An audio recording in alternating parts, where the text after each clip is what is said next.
Good evening mga ka-love spells. Hindi mo ba maramdaman ang pagmamahal sa'yo ng asawa mo o boyfriend? Kulang ba ang atensyon na binibigay niya sa'yo? Wes, sa spell na to, ituturing kang reyna ng mahal mo, mamahalin ka niya ng labis at magiging sunod-sunuran siya sa'yo. So ano ang mga kailangan natin? Kailangan natin ng malinis na papel, red ballpen at kaliwang sapatos. Ang gagawin natin, isulat sa papel ang buo niyang pangalan. Name, surname, buong pangalan ng mahal mo o ng target mo. Tapos, isulat ang sigil na ito. Ito. So, dodrawing kayo ng X. Yan, X. Tapos, sa gitna, mag-drawing kayo ng isang mahabang line. Mas mahaba kaysa dun sa dinrawing yung X. Tapos, pagdugtungin nyo lang sa taas. Yan. Tapos, isunod ang orasyon. Shileta Pikwats, sulat nyo yan. Tapos yung kahilingan, isulat nyo rin. Ituturing mo akong reyna, mamahalin mo ako ng labis, at magiging sunod-sunuran ka sa akin. So yan.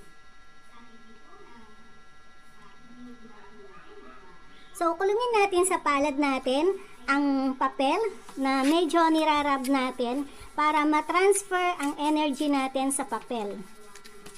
Yan, tapos banggitin natin ang pangalan niya 3 beses. So, name, surname, name, surname, name, surname. Isunod ang orasyon. Shileta Pikwats, Shileta Pikwats, Shileta Pikwats. Isunod ang kahilingan. Name, surname. Ituturing mo akong reyna, mamahalin mo ako ng labis, magiging sunod-sunuran ka sa akin. So, 3 times yan. Name, surname, ituturing mo akong reyna, mamahalin mo ako ng labis, magiging sunod-sunuran ka sa akin. Name, surname, ituturing mo akong reyna, mamahalin mo ako ng labis, magiging sunod-sunuran ka sa akin. So, after nating masabi yan, itupi ang papel,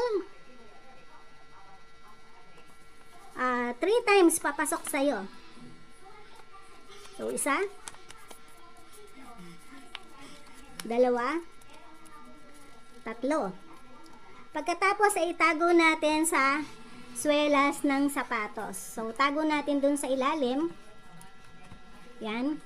So, every time gagamitin natin to, matatransfer ang energy na magiging sunod-sunuran siya sa inyo, magbibigay na siya ng atensyon sa inyo. Asahan na magiging sunod-sunuran siya, ituturing kang reyna. So, pwede nyo din gawin to sa mga anak nyo o nakababatang kapatid na medyo pasaway o matigas ang ulo para sumunod siya sa mga iniuutos nyo. Hanggang dyan at sana'y makatulong sa inyo ang video na to. Maraming salamat!